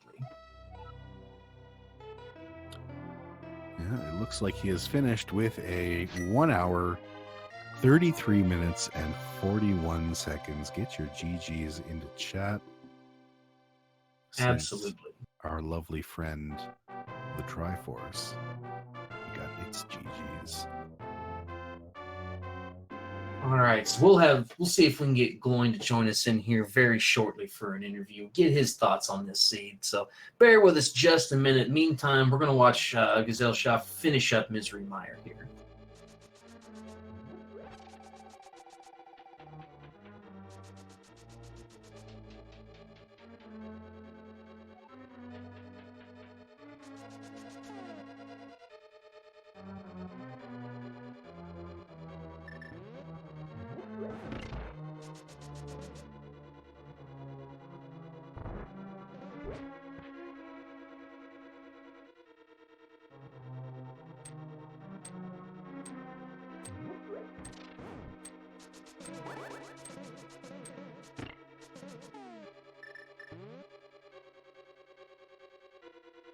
All right, we have Gloin in our waiting room now. Let's pull him in here.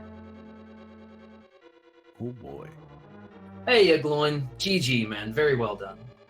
Thanks. So how you feeling? That was probably the most fun I've had in a seed since V29 came out. Yeah. Felt like just everything was just right one after the other. Well, that was a very fine show you put on for us. Absolutely fine, even with the mandatory double dip on Turtle Rock. Yeah, I'm kind of known for just assuming Ice Rod is TR, so I was kind of upset when it wasn't in there, but it might as well have been, I guess, since it's locked behind it. Oh yes, what were you, as you were coming up to the end of Laser Bridge? I mean, I know you said you assume that TR is always going to be a double dip. So what were you thinking as you finished up Laser Bridge and didn't find really anything worthwhile? Like, what was your going through your head at that point? Yeah, like I said, I just kind of assume Ice Rod's going to be in there because if that works, it usually just really pays off. So at that point, I was just going to clear as much as I could as quickly as possible. And I wanted to grab Mushroom because it was probably the quickest check.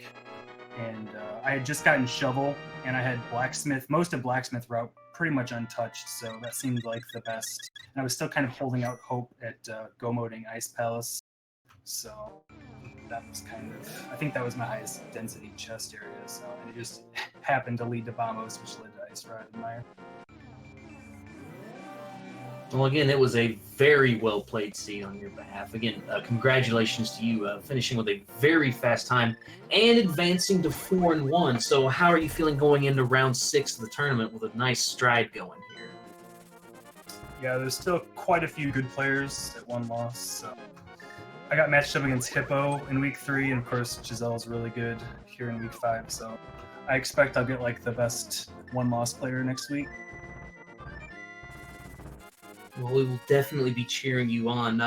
Unfortunately, Gesellschaft had issues with her Super NT part of the way through the seed and ended up losing 2 crystals. Oh, jeez. Yeah, she's heading up to finish the back half of Turtle Rock as we speak. That's unfortunate.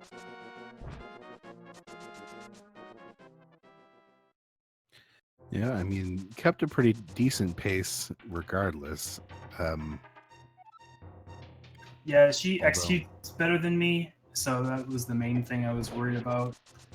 And It's everything was true. pretty much in the way. Everything was pretty much just in the way, so I'm like, okay, well, I skipped like a few things like Left Side Swamp, and I think I skipped Ice Rod Cave. But other than that, that's pretty much the only places I think I would have gained time. Well, I think your early game routing definitely paid off a little better. She unfortunately forced a double dip into Desert Palace, or that Moon Pearl, which you didn't wind up having to do. Oh, took the book and went right into desert without going Yeah. to Eastern. Yeah, she lost a little bit of time behind you. Like you said, there was a major route divergence right off the start. You went Eastern right away, and she went Desert.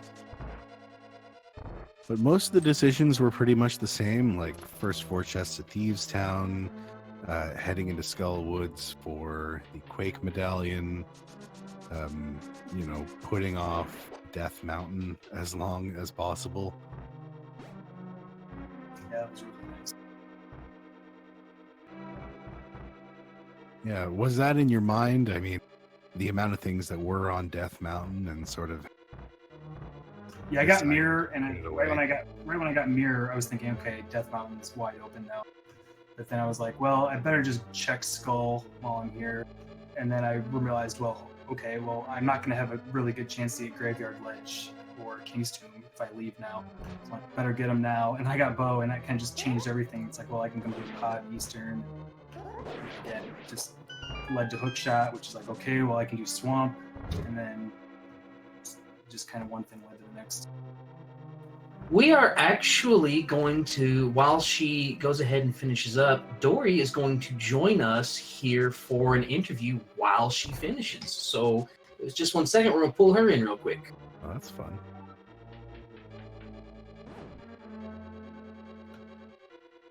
Hey, Dory. Hey, how's it going? Hey, Not Dory. bad. We're just watching the rest of your run through Turtle Rock here.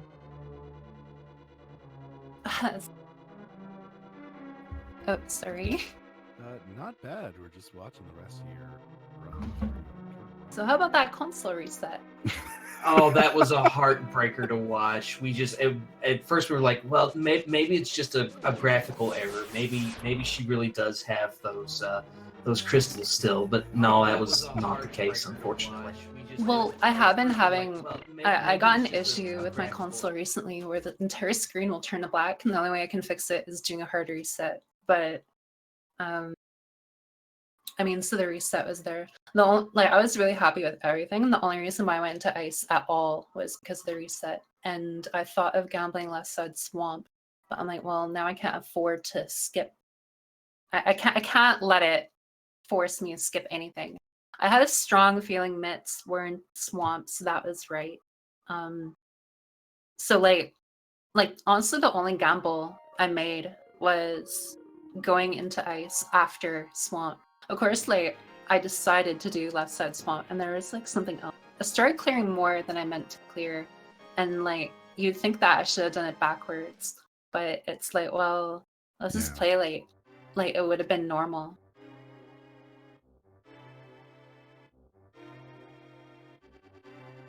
Yeah, I will say your execution throughout this has been, you've had very, very solid execution. Again, it was just very unfortunate about having issues with the hardware there.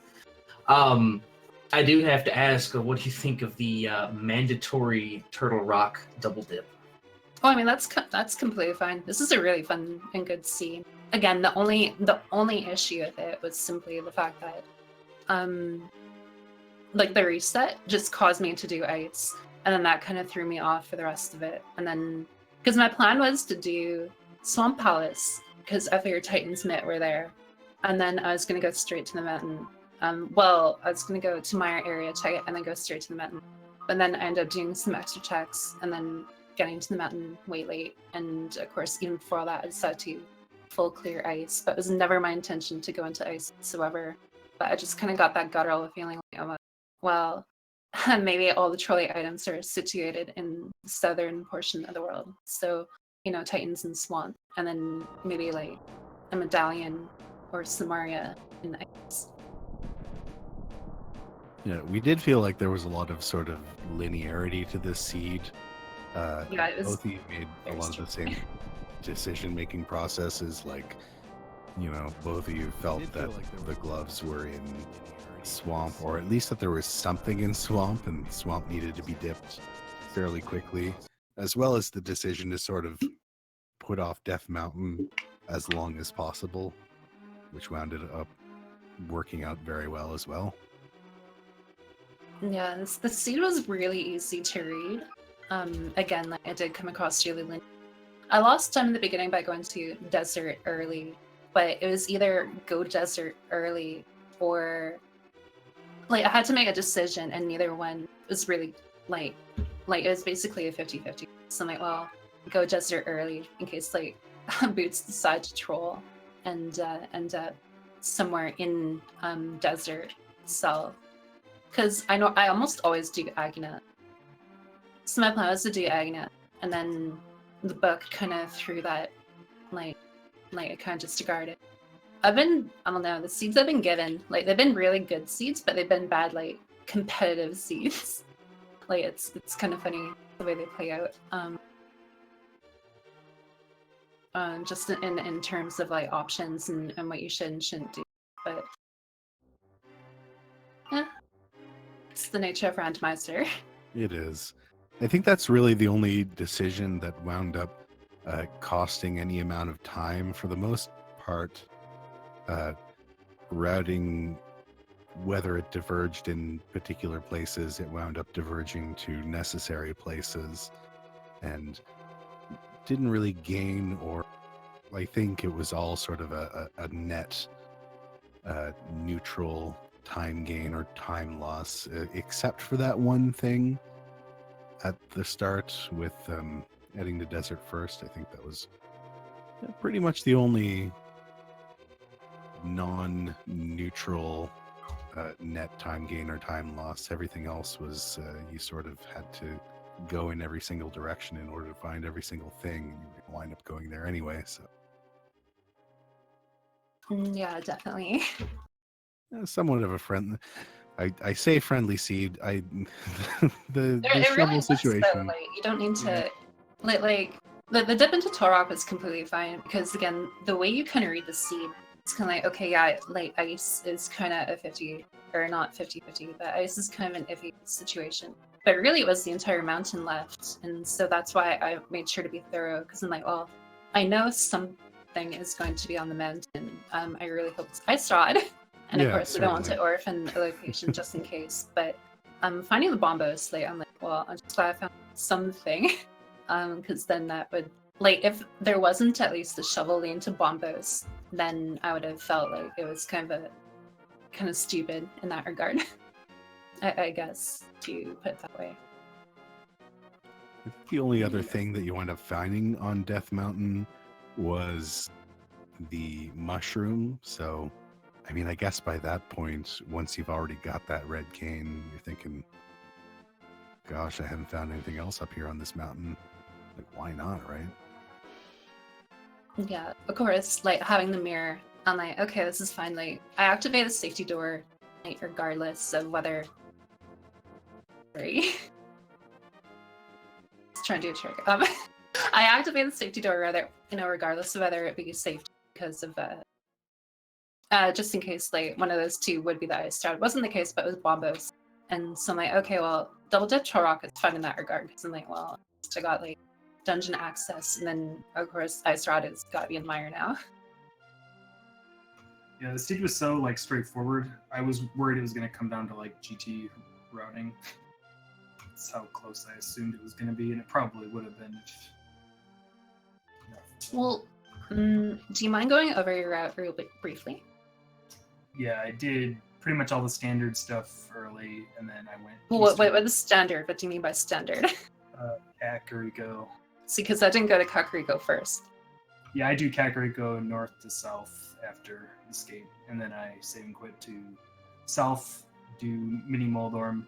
Then I did eastern, went right to desert with boots, got Moon Pearl, went to, I think I went to Hype Cave and did Hype Cave over to Digging Game. And then, because I wanted to do that because I just cross my fingers and hope I get mitts. It doesn't usually work out though. And then I save and quit to Sank, did Village of Outcasts, First Four of Thieves, and then Skullwoods over to Ledge and Tomb. And then I just went right into Pod, Eastern, Swamp, Mire area. Okay. What else? So we did like nearly Death Mountain, exactly the same route. Yeah. I mean, it was obvious. It felt like everything was just, oh, I got this item, go do this. I got this item, go do this. Yeah, definitely. That's kind of why I was thinking that it was going to be either you got Ice Rod before me and did Turtle Rock in one go, or we basically dipped Turtle Rock at the same time, and we were going to be pretty much neck and neck going into GT is kind of what I assumed. Yeah. Fair enough. I think honestly, despite the reset, you hit go mode just as he was finishing up the fourth face of Ganon, so it really, like, it was a second quick dip into Turtle Rock plus GT that just needed to be made up, and that was it.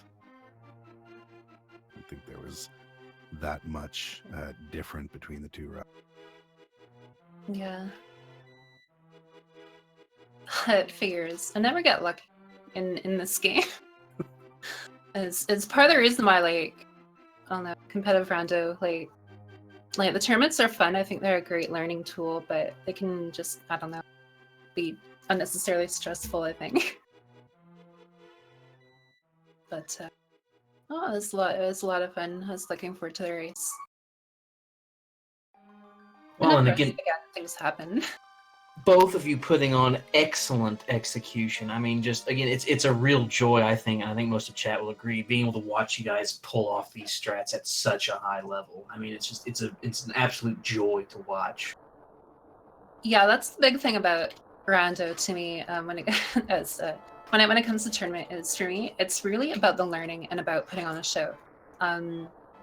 Because I mean, rando, things can happen, right? Like sometimes the races aren't necessarily close. You know, sometimes it's like, oh, that pendant needs to happen, like, you know, like, gosh darn it. But that, you know, again, that's what I really like. I like just like seeing other people actually just play the game, like them playing, you know, their different strategies coming out, you know, their individual creativities. To me, that makes it fun to watch because, again, like, I think the boring seeds are the ones where they're really linear. But then the fun is when you go into the spoiler chat and you're like, wow, that was crazy. Like, old man had Titan's mitt, and then blah, blah, blah. You know, you just go into like the whole narrative of what actually happened. And that's why like troll seeds, quote unquote, tend to be my favorite, assuming they are actually trolly, because it forces a lot of interesting and unique decisions. Because after a certain point, you can read the logic fairly well. It won't be perfect because this is how the game goes, but Yeah, I mean, we thought that both of those last items that both of you found, the Bombos medallion, the ice rod, had the potential to be really trolly, but didn't really wind up being particularly trolly in the end. They were just sort of along the way. We were figuring, you know, the half dip into Thieves Town, or the green pendant that was left at the end of Skull Woods, or something like that is going to wind up being the case. But no. Yeah, it's the worst. It's the last two items are a medallion and the ice rod, which can be pretty much anywhere. So of course, all those things are going through my head, like left side swamp and back of thieves and catfish. yeah, I thought I was going to route in catfish, Zora, that didn't pan out. And I guess the main regret is after the console went off, I shouldn't have been stubborn and going, okay, I'm going to route like regret. Sounds like Ice Palace. Like, I should have just skipped left side swamp. Pretty much have gunned it, more or less. But even then, I don't think it would have made up all the time lost, unfortunately. Yeah, my next play, because I had skipped Pyramid, my next play probably would have been Pyramid to Catfish, Mirror, Dude, Zora Domain stuff. Oh yeah, I never even Yeah. went. Like at that point, I'm like, what overworld do I even have left? But I figured jumping into the dungeon is the right play to do.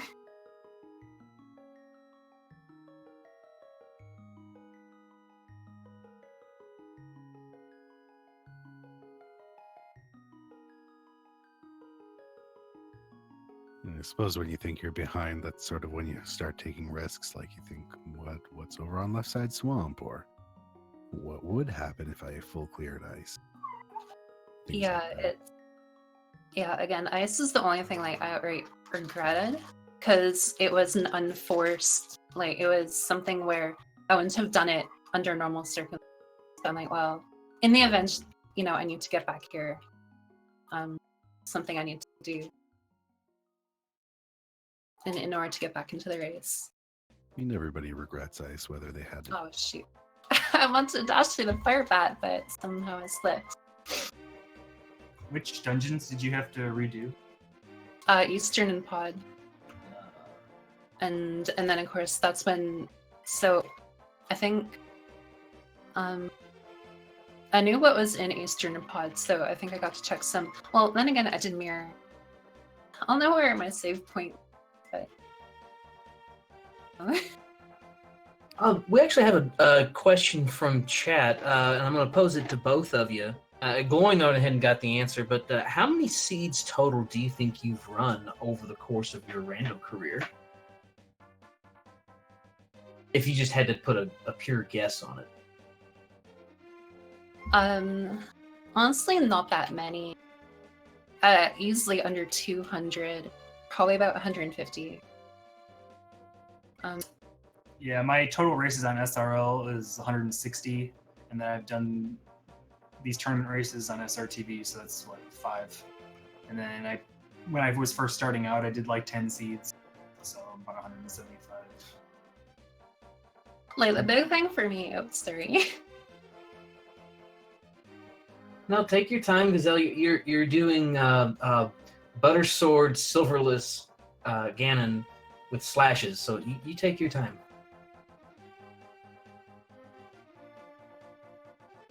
I was just gonna say, the main thing I did was I learned the speedrun in order to learn Randomizer. I haven't played the game in a really long time, so I completely forgot like a lot of the game since I haven't played it since a kid. And so I learned the speedrun to help get familiar with the map of the game. Such a dot done. And so from there, I kind of went back and forth, back and forth, back and forth. Because again, my philosophy was, well, despite the trolls and whatnot of the seed, I can directly affect, like, execution is something I can directly control. So a lot of the fun to me was learning the strategies, entering a room and saying, how could I do that room better? And then I would take a note, I'd go into practice mode and I'd try different things out. And then, so that became more fun to me than actually doing the randomized. In terms of total amount of seeds ran, it's probably about 150 to 200. I started in V18, but thanks to Kyong's simulator, I tend to use the simulator in order to try and get an idea regarding how to read the logic, or to at least practice different types of risk reward.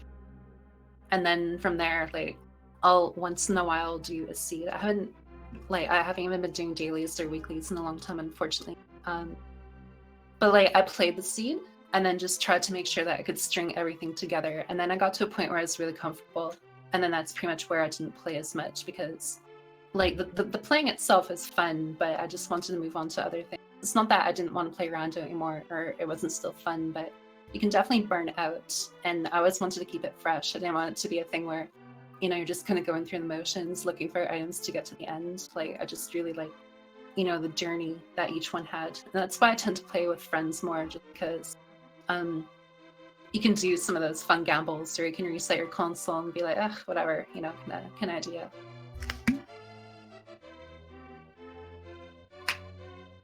I had gone ahead and asked Gloin, and I'll go ahead and ask you.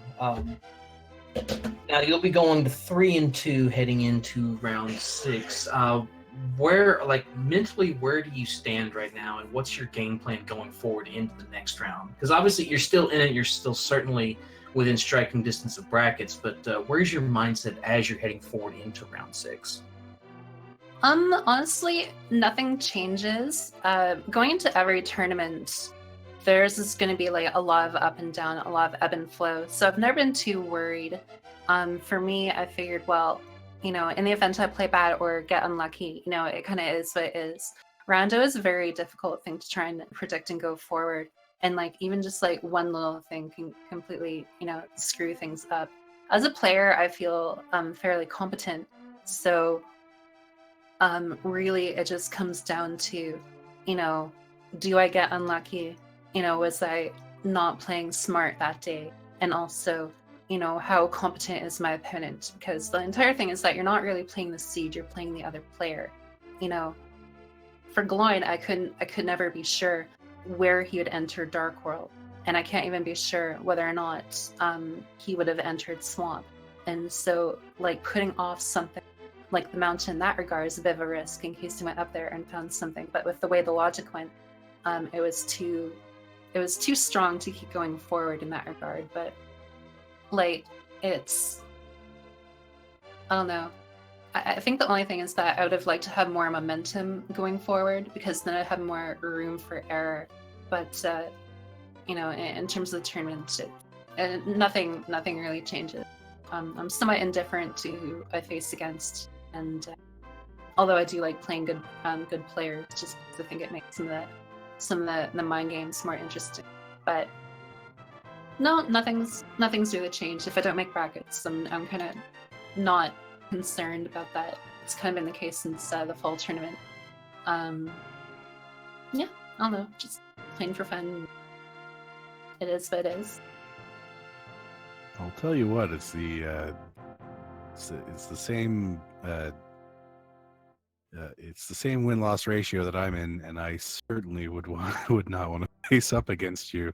You saw some incredible skill and talent, at least in the technical side of your run here. Well, thank you. Some interesting things I don't think I've seen before, and I've run one or two of these before. It's I mean, there is something we said where, oh, like maybe I'll get an easier opponent now, but it's like you can never really count anyone out. I think a large appeal of the randomizer is that in the speedrun, it's like basically all skill. So it's like you're either strong or not, and in the randomizer there is some ebb and flow. You can compensate execution with routing and vice versa. And then the strong players are the ones that are able to do both. And then it's just a matter of making sure you don't get, trolled by the seed. Like, oh, well, Buddy went and completed all of these to Pendant these down. I skipped Pendant these down. Or, oh, Pod a Pendant. They went ahead and did Helmasaur. I didn't do Helmasaur. Or, a lot of memers are like, skip Left Side Swamp, but then Left Side Swamp had something, right? Like, yeah. There's always this little thing. But, no, I mean, that's when there's no real breathing room, because you can't really count anyone out regardless of their skill, because they might bring different skills to the table that work for them, or it's like just every multifaceted, everything all together. You can never be 100% certain or comfortable, and by that same token, you should never write yourself out. I suppose not. Well, wise words coming from our runners. I think that'll just about do it for. We've got both of our runners finishing. Forgot to mention an official time of 1:56:05, although you did hit the button a touch late. So somewhere around there, and that'll do it for this round 5 match. Thanks so much to both of you for putting on a show. This had some interesting and fun things to watch, both on the routing side of things as well as some interesting tech, like I just said. Before we finish up here, anything else from either of you want to mention? I've been speaking a lot, so no, Gwen wants to go first. Yeah, fair enough. Just GG. Good luck in the next round. And thanks for everyone, commentators, tracker, and restreamer. Yeah, GG. So, again, it was a lot of fun. Things happen. Can't worry too much. It's just the name of the game. But I guess for myself, I'm looking forward to the rewatch. I'm gonna actually rewatch it immediately here. I'm gonna kind of restream it on my own channel while I go over and do some analysis. But so it should be a fun watch. But again, just want to say thank you to everyone who supported, watched, and helped put everything together. GG's to my opponents. Hope you make brackets and everything. But, yeah, I'll know. Thank you, everyone. Thank you both of you guys putting on an amazing show again. Thank you all very much. Chat, if you haven't already followed these two runners, absolutely give them a follow. They both deserve it. Shout outs to my fellow commentator Fentalis. Shout outs to our tracker Curito and our restreamer Synac. Thank you guys so much again for everybody helping to put this together and help us to bring it to you. So shout outs all around. Thank you all very much. Absolutely. We've got, there's not a whole lot of left for tonight. We are basically at the end of the night. However, Strumpet Playa versus Zaphod Beeblebrox the Fourth just started up on Speed Gaming 3. If you want to hop over and watch one more match at the end of tonight. Otherwise, pretty much everything else that's going on is happening tomorrow or in the days after, and still working out exactly what channels all of those matches are going to be on, as well as which ones they are going to be on. But once we find that out, we'll put them on the schedule and take a look at it. Other than that, I think that's going to be it from me. Anything else from you, Jaxus?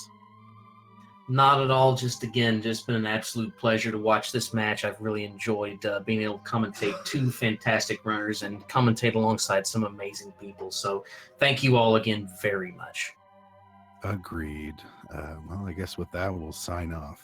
All of you have an absolutely wonderful evening. Have a good night, everybody.